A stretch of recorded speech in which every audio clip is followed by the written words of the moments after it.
Hello, Taurus, and welcome to Ultra Instinct Tarot. My name is Andres, and I will be the one taking care of you for this reading. So, as always, we're gonna receive the help from these three homies. They are same, but different.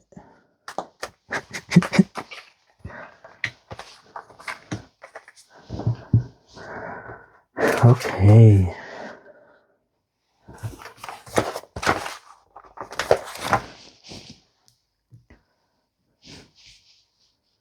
Alright, let's zoom in a little bit to see what is going on. Taurus. We'll start with the Nine of Swords. Cruelty.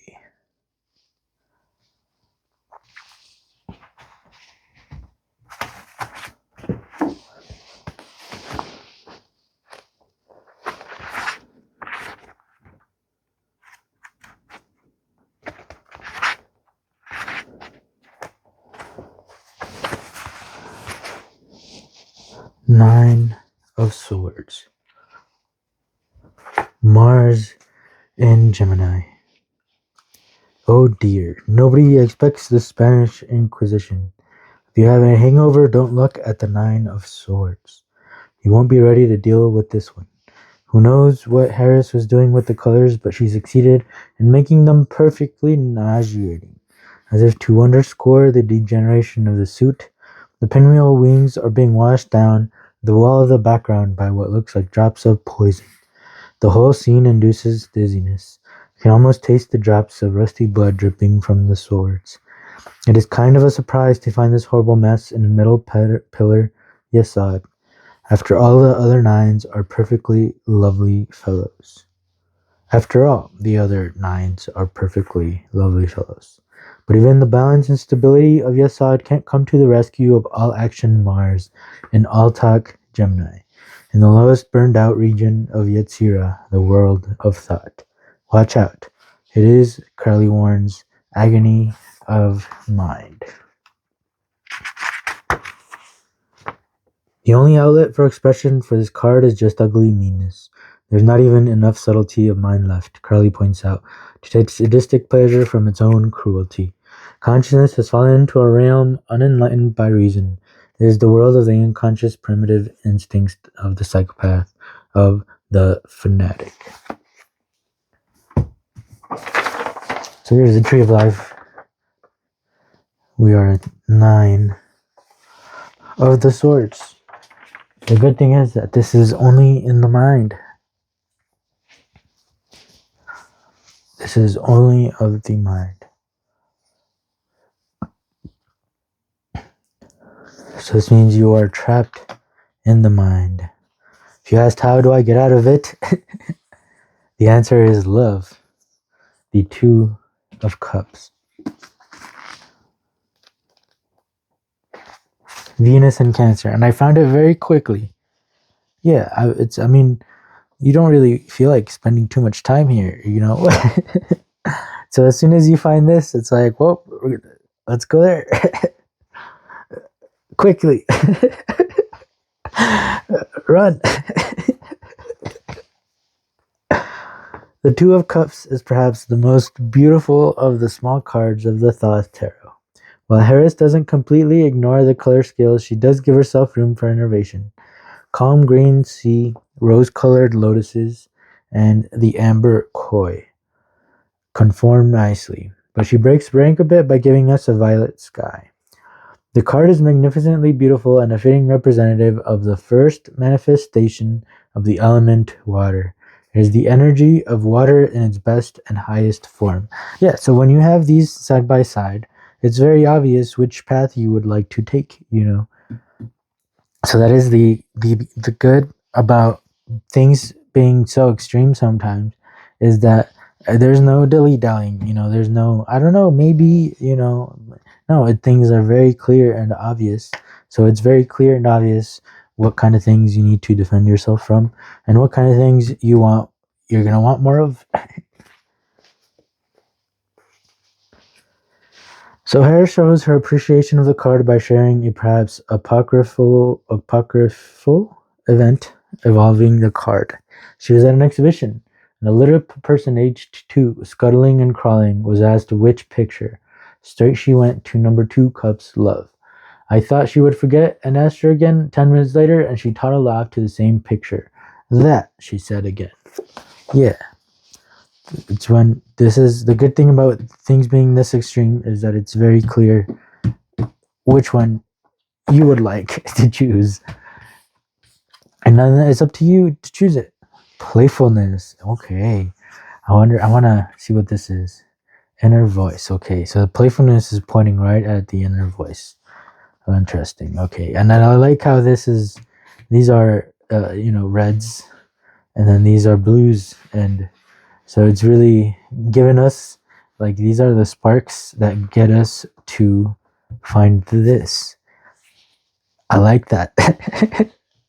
Yeah, this is the spark that'll point you right towards where love is. It's gonna be very easy to spot love after you've been through cruelty. So now, if we follow the same logic, it's going to be very easy to find your inner voice and find this. I'll read what the card is about in a sec. But the spark that, is the playfulness. When you start being playful, it's going to be very easy and straightforward what that inner voice wants. Okay, but we'll start with playfulness. I believe this is the Page of Fire.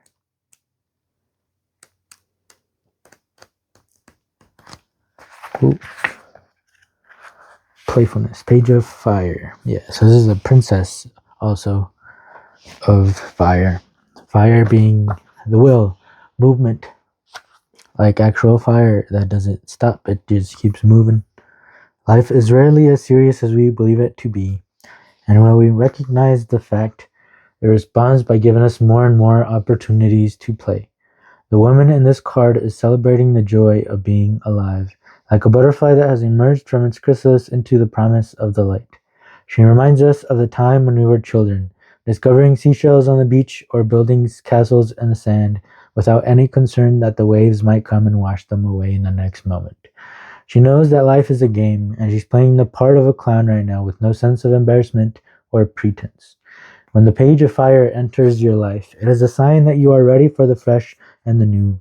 Something wonderful is just on the horizon, and you have just the right quality of playful innocence and clarity to welcome it with open arms. The moment you start seeing life as non-seriousness, a playfulness, all the burden on your heart disappears. All of this cruelty that has been going on, all the fear of death, of life, of love, everything disappears. One starts living with a very light weight or almost no weight. So weightless one becomes, one can fly in the open sky. Zen's greatest contribution is to give you an alternative to the serious man. The serious man has made the world. The serious man has made all the religions. He has created all the philosophies, all the cultures, all the moralities.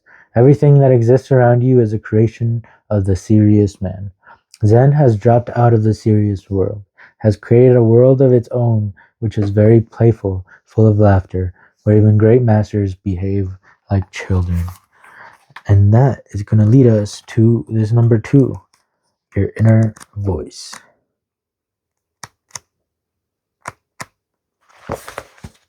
The inner voice speaks not in words, but in the wordless language of the heart. It is like an oracle who only speaks the truth. If it had a face, it would be like the face at the center of this card, alert, watchful, and able to accept both the dark and the light, symbolized by the 2 hands holding the crystal. The crystal itself represents the clarity that comes from transcending all dualities. The inner voice can also be playful. as it dives deep into the emotions and emerges again to soar towards the sky, like two dolphins dancing in the waters of life. It is connected with the cosmos through the crescent moon crown and the earth, as represented by the green leaves on the figure's kimono. There are times in our lives when too many voices seem to be pulling us this way and that. Our very confusion in such situations is a reminder to seek silence and centering within. Only then are we able to hear our truth. If you have found your truth within yourself, there is nothing more in this whole existence to find. Truth is functioning through you. When you open your eyes, it is truth opening his eyes. When you close your eyes, it is truth who is closing its eyes. This is a tremendous meditation. If you can simply understand the device, you don't have to do anything. Whatever you are doing is being done by truth. You are walking, it is truth. You are sleeping, it is truth resting. You are speaking, it is truth speaking.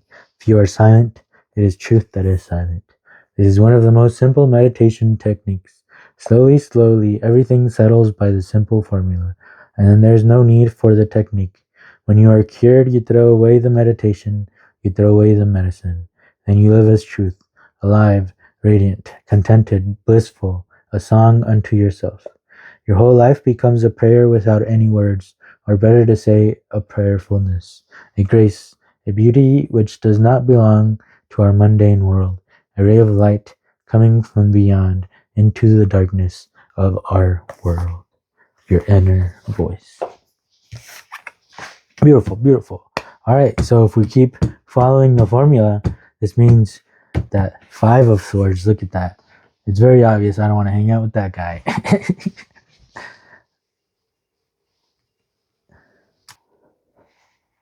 Okay, let's see what the 5 of Swords is going to show us. And it's Temperance. Okay. Okay, interesting. Starting with the 5 of Swords, which is about bullying, deceit, intimidation, aggression. Aggression is suggested by the 5 of Swords. There may be conflict, but no matter who comes out as the perceived winner, everyone loses. Sharp and painful words linger even when the fight is over. Ego may be at play here. Some may feel that the most important thing is winning. Even if the fool wins, trust and dignity have been lost. Every battle has its price. What does victory truly mean to you?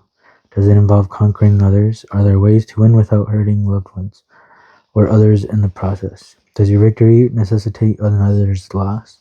When we diminish others in order to lift ourselves, there is no true winner. This card calls for a careful understanding of how we treat others. Yeah, if you put others down, I always say that's not actual confidence. Confident people don't need to put others down to feel good about themselves. Look at true costs. Understand the consequences of your actions. While the adrenaline rush of being the victor may be tempting, what comes after may not be pleasant. Consider who you may regret hurting when all is said and done. Choose your battles. So, aggression.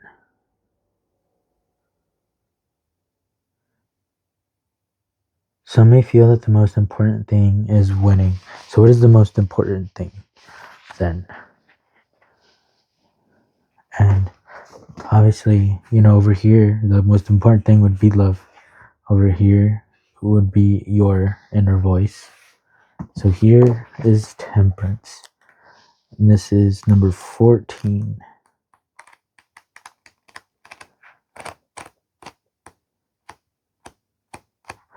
Temperance. I think this is about creating. So the one before it is death, which is change. The one after it is the devil, which is about playfulness. Temperance, moderation, patience, caution, thoughtfulness, peace, alignment. To me, this is creating something different, something new. At the heart of the Temperance card is the concept of alchemy, of mixing diverse concepts into a greater whole.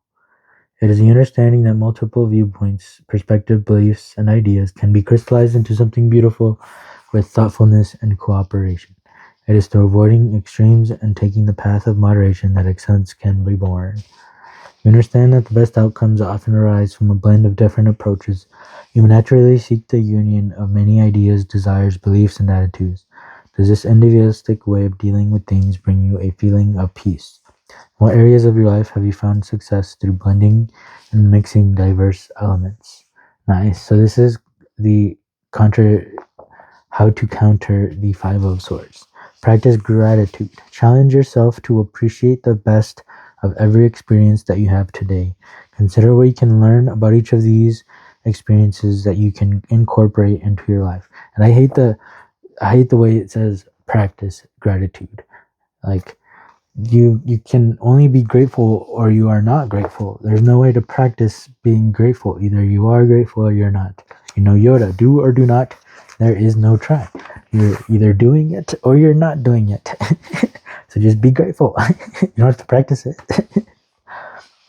And the way Eckhart Tolle says, gratefulness isn't when you compare yourself and compare someone else that has less than you, so you are grateful for the things you have because you could have less like the other person. That's not true gratefulness. You don't even, if you are actually grateful, you are just being appreciative of what the moment is giving you and what you have in the moment. That's all that matters. There is no comparing, there's just being in the creation. Contemplate alchemy. This is the art of blending and mixing different elements to create a better whole. Think of an example in your life where the combination of something is better than its parts. Try and appreciate how wonderful things are when they come together versus remaining separate. This can teach you a lot about temperance. So what it's saying here is tacos al pastor wouldn't have been created if the Mexicans didn't borrow the idea from the Lebanese who actually used their meat, their sheep, lamb, and they cook it on the stick, while spinning it. And so Mexicans thought this idea was awesome and they went to Mexico, but Mexicans don't eat lamb. They eat a lot of pork. So we have pork, we don't have lamb. Why don't we just put the pork on it and then cook the pork in that same way? And thus became tacos al pastor. What a great creation and blending of two different cultures into something very magnificent. That feels so much better than just Mexicans and Lebanese fighting for no reason because we're different or stealing ideas. No, we're blending things together to create better things.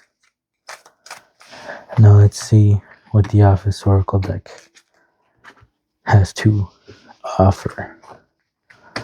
Yes, identity theft is not a joke.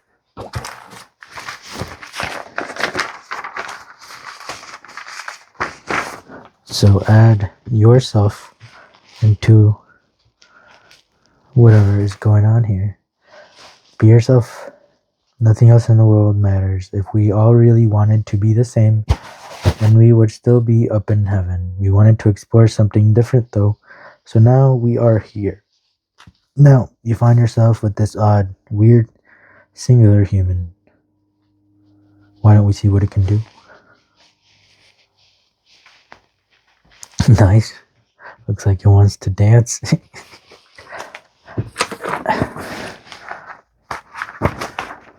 In the Boogie Wonderland. What a cool moment, right? When Daryl left.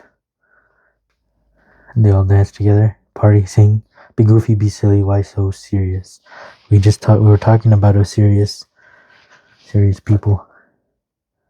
Goodbyes don't have to be sad. Have Kevin grind you up from the front and Darren pretend to hump you from behind. It will be a better tribute to your years here. Things are coming full circle. If you are already going out, you might as well go out with a bang, just like Daryl did.